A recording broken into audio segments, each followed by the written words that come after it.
कई स्टूडेंट्स की ये डिमांड थी कि सर अभी हमें सब्जेक्ट स्ट्रीम सिलेक्शन से रिलेटेड कंफ्यूजन चल रहा है, आप एक वीडियो इसके बारे में बना दीजिए ताकि हम सही सब्जेक्ट का चुनाव कर पाएँ। तो मैंने उनकी बात को ध्यान में रखते हुए और ये वीडियो प्रिपेयर किया है। अब इस वीडियो को मैं पूरा एक्सप्लेन करूँ इसके पहले मैं आपको समझा देता हूँ। एक कहावत है कि सुनो सबकी करो मन की, ठीक है बेटा, यानी इंसान को सलाह सबसे लेना चाहिए।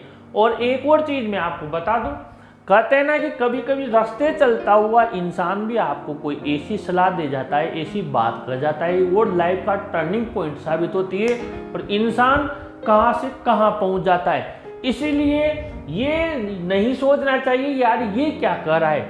कभी कभी हम ऐसी सिचुएशन में होते हैं कि हमें उस पजल का कोई आंसर, कोई सोल्यूशन नहीं मिलता है, लेकिन एक नाकुच इंसान ऐसी बात कर देता है, ऐसा पॉइंट बता देता है कि यार लाखों करोड़ों रुपए देकर भी वो चीज़ हमें नहीं मिल पाती, लेकिन वो मिल गई। इसलिए कहते ना सलाह तो कहीं से भी ले लेना चाहिए।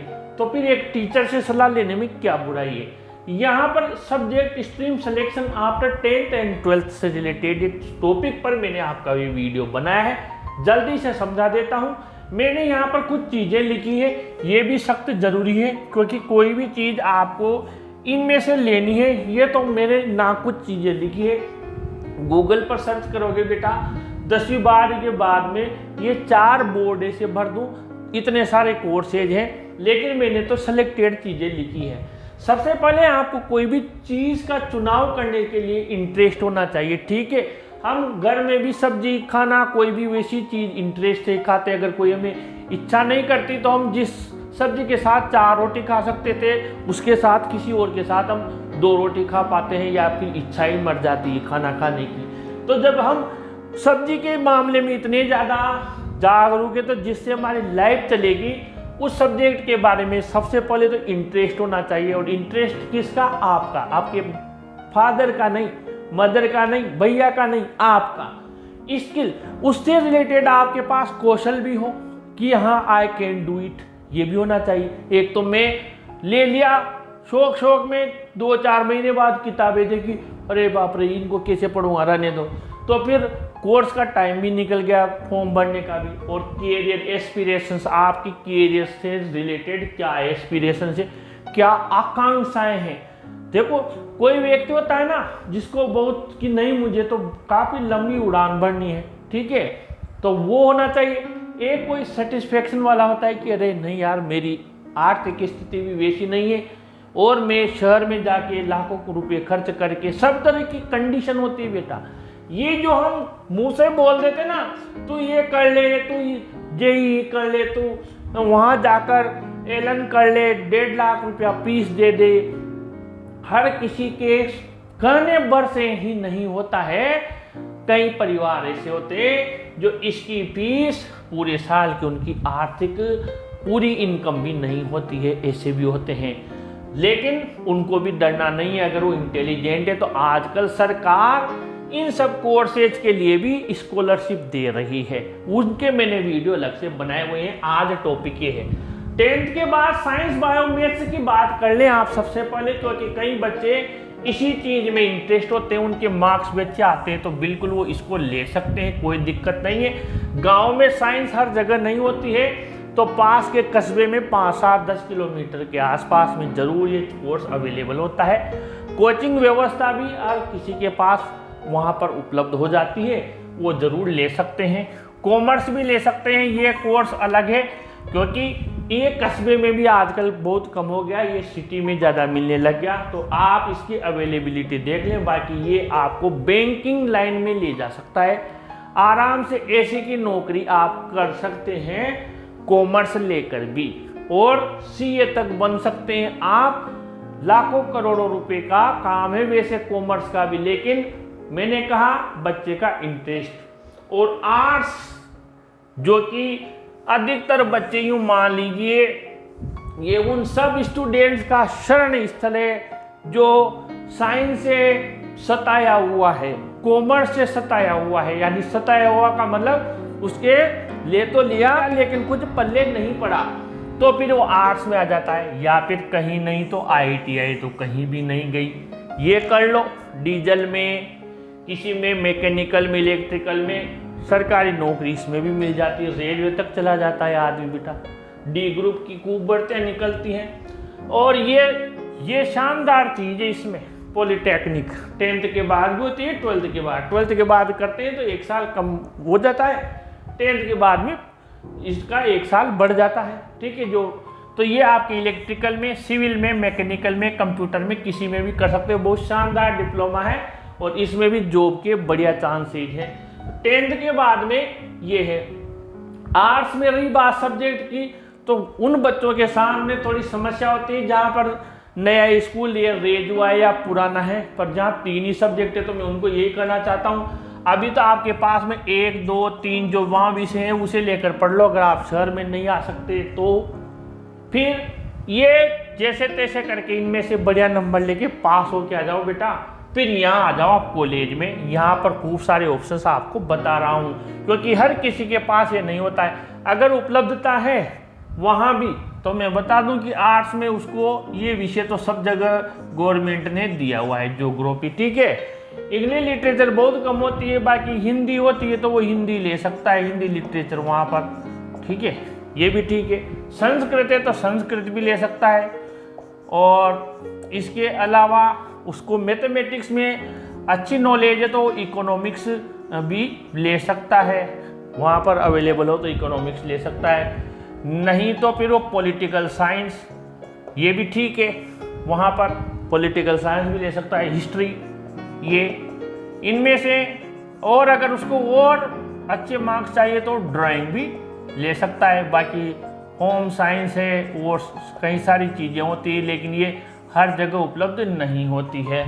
बाकी इनमें से अभी पास आउट होने के लिए अब आ जाओ आप यहाँ पर, ये हो गई आर्ट्स की बात। अगर 12th में बच्चा साइंस वाला है, बायो से आराम से फाइट कर सकता है तो नीट में आप कोचिंग कीजिए, जेई मैथमेटिक्स में बीटेक कीजिए, टेक्निकल लाइन में जाना है तो बीएससी नर्सिंग कर सकते हैं आप, कंपाउंडर नर्स तक आराम से फर्स्ट ग्रेड कंपाउंडर तक जा सकते हैं। और टीचिंग लाइन में जाना है, ज़्यादा व्यवस्था नहीं है, 12th के बाद में भी एग्ज़ाम निकला है BSTC का, आप फॉर्म भर के उसको पास कर सकते हैं, ठीक है। इस साल रह गए तो अगले साल भी आप कर सकते हैं।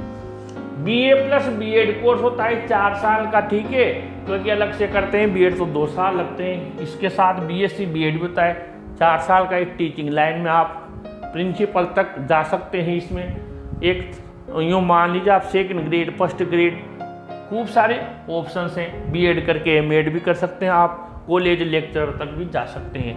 BCom मैंने बता दिया, ये आप यहाँ लोगे कॉमर्स तो यहाँ BCom कर लोगे। BCA bachelor in computer application, ये भी शानदार कोर्स है।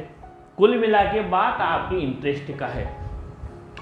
डिप्लोमा प्रोग्राम भी है इसके अलावा, 12th पास के बाद कंप्यूटर एप्लीकेशंस में कर सकते हो, ये बात आ गई। होटल मैनेजमेंट में MBBS भी कर सकते हैं आप, ठीक है, साइंस वाला।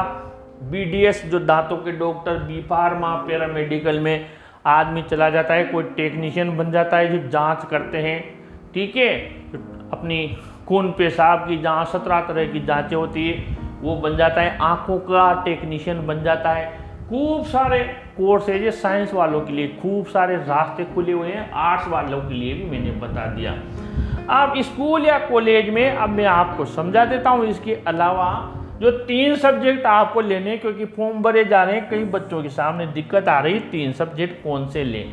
देखो ये जो PCB है, फिजिक्स केमिस्ट्री बायोलॉजी, ठीक है, PCM है, फिजिक्स केमिस्ट्री मैथ्स, ये तो फिक्स है, इनमें तो कोई सिलेक्शन नहीं है। बात आ गई आर्ट्स की, तो आर्ट्स में आपके मान लीजिए कोई बच्चा है, आर्ट्स में सबसे क्रीम सब्जेक्ट आपको पता है। अब आप कहेंगे सर आप पढ़ाते इसलिए कह रहे होंगे, लेकिन कहना नहीं है। इसमें आप जानते हो आज कोई इंग्लिश के 4 शब्द बोलने लग जाए तो साइंस वाला व्यक्ति हो, आर्ट्स वाला व्यक्ति हो, कॉमर्स वाला व्यक्ति हो, या कोई सा भी व्यक्ति हो, एक बार उसको ज़रूर देखेगा अपने इंडिया में तो यार इंग्लिश बोल रहा है। तो फिर जब आदमी उसकी तरफ देखने लगे, उसने 4 शब्द क्या बोल दिए टूटी फूटी इंग्लिश में, तो फिर हुआ ना क्रीम। अब ये सब सारी चीज़ें एक तरफ हो गई, ये एक तरफ हो गई। अब आपको ये पसंद है ले लीजिए, कोई दिक्कत नहीं। लिटरेचर ही तो है, जब हिंदी लिटरेचर पढ़ सकते हैं, हिंदी कंपलसरी पढ़ सकते हैं, तो इसमें भी वही है। अब आपको ये थोड़ा विदेशी भाषा है और पढ़ाने वाले भी अपने ही जैसे हैं, वो भी कहीं ब्रिटेन से यहाँ नहीं आए, तो थोड़ा बहुत कम ज़्यादा परसेंटेज कर देती है फर्स्ट ईयर में, क्योंकि हमें अनुभव कम होता है। तो क्या करें, एक सब्जेक्ट ले लो परसेंटेज बढ़ाने के लिए, और सबसे बढ़िया आपको ज्योग्राफी और ड्राइंग है ये ले लो आप, ठीक है, कोई दिक्कत नहीं है इसमें, ये ले लो, बढ़िया प्रैक्टिकल हो जाएंगे। ड्राइंग ले लो, मिल जाए, क्योंकि हर कॉलेज में ग्रुप होता है सब्जेक्ट का, इसके साथ ये, इसके साथ वो भी चक्कर रहता है वो उसी जगह। और एक सब्जेक्ट ले लो जो 1 वीक सीरीज पढ़ के पास हो जाते हैं, हालांकि आप उसके चक्कर में मतलब ना आप तो पूरे साल पढ़ना, लेकिन कई बच्चे होते हैं ऐसे सब्जेक्ट ले लिए, पब्लिक एडमिनिस्ट्रेशन ले लिया, राजनीति विज्ञान ले लिया, समाजशास्त्र ले लिया, पेपर आ गए, 1 वीक सीरीज लेकर आए बाजार से पढ़ी, वो से तो कॉलेज में पेपर देने जाते हैं, पीछे बाइक पे भी पढ़ते जाते हैं, बढ़िया 60% 55% से पास हो गई, BA हो गई। तो एक विषय ले लो, राजनीति विज्ञान ले लो, लोक प्रशासन ले लो, समाजशास्त्र ले लो, आपकी इच्छा हो जो ले लो, वही राष्ट्रपति प्रधानमंत्री की ऐसी शक्तियाँ वही अपनी ज़्यादातर इसी से रिलेटेड आती हैं, तो वो ले सकते हो आप। बाकी 3 सब्जेक्ट में से मैंने बता दिया कैटेगरी क्या करनी है। एक तो जो आपको सबसे अच्छा लग रहा है, हो सकता है इंग्लिश के अलावा किसी को और सब्जेक्ट पसंद हो, वो संस्कृत पसंद हो ले ले, हिंदी पसंद हो वो ले ले। एक परसेंटेज बढ़ाने के लिए डाउन करेगी, ये बढ़ाएगी, ठीक है, तब आपका मामला थोड़ा संतुलन में आएगा। और एक मैंने क्या बताया, जिसको ज़्यादा पढ़ने की जरूरत नहीं है, बस पता है क्योंकि आप शुरू से पढ़ते आ रहे हो कि संसद की शक्तियाँ क्या है, न्यायपालिका क्या है, कार्यपालिका क्या है, कार्यपालिका का प्रधान क्या होता है, पूरा आपको स्टाफ से रिलेटेड पूरी वही चीज़ें आती जो आप पढ़े हुए। तो इनमें क्या है, जब जो चीज़ पढ़ी हुई होती है ना बेटा, ये मान लीजिए जिस दीवार पर 4 बार पहले रंग हो चुका है, उस पर आप 5 बार कलर करेंगे तो बहुत अच्छा आ जाएगा। लेकिन जो अभी आपने प्लास्टर करवाया उस पर पहली बार आप कलर करेंगे तो थोड़ा फर्क पड़ेगा। वही चीज़ हर चीज़ को अपना माइंड में भी क्या है। अब आप जिस सब्जेक्ट को इंग्लिश लिटरेचर आपने पढ़ा नहीं, कंपलसरी पढ़ा है, थोड़ी बड़ी पोएम्स आएंगी तो कोई दिक्कत नहीं है। जब मैं भी गांव से आता हूँ और गांव से आके ही जॉब लग के शहर तक की मेरी भी वही दौड़ रही है, तो वहाँ भी कोई ऐसी व्यवस्था नहीं थी, पर शहरों में आके ली और देखिए गवर्नमेंट जॉब तक पहुँच गई। तो सबसे पहले बात है मन से मजबूत होना चाहिए इंसान, हर कोई चीज़ संभव है बेटा। और आजकल तो ऑनलाइन का ज़माना आ गया, पहले ना तो मोबाइल था, कहीं कोई व्यवस्था नहीं थी, गुरुजी से भी पूछ लिया, उनका मूड है तो बता दिया, नहीं मूड है तो नहीं बताया तो नहीं बताया, ठीक है। तो विशेष रूप से अब आपके पास में इस युग में हर चीज़ को आप घर पे भी पढ़ सकते हो, हर डेटा उपलब्ध है मोबाइल पर। तो अब तो आप इच्छा जो है वो ज़रूर पूरी करो, क्योंकि इंसान को लाइफ में बाद में पछताना नहीं चाहिए। एक बार जो उसकी इच्छा है वो ज़रूर पूरी कीजिए। फिर भी कोई आपको पूछना है तो मेरे से पूछ सकते हैं, कमेंट बॉक्स में आप लिखिए, जितना मेरे पास नॉलेज है कोशिश करूँगा जवाब देने की। वीडियो अच्छा लगा हो तो ज़रूर अपने चैनल को सब्सक्राइब कीजिए, वीडियो को भी लाइक शेयर कीजिए। Thank you.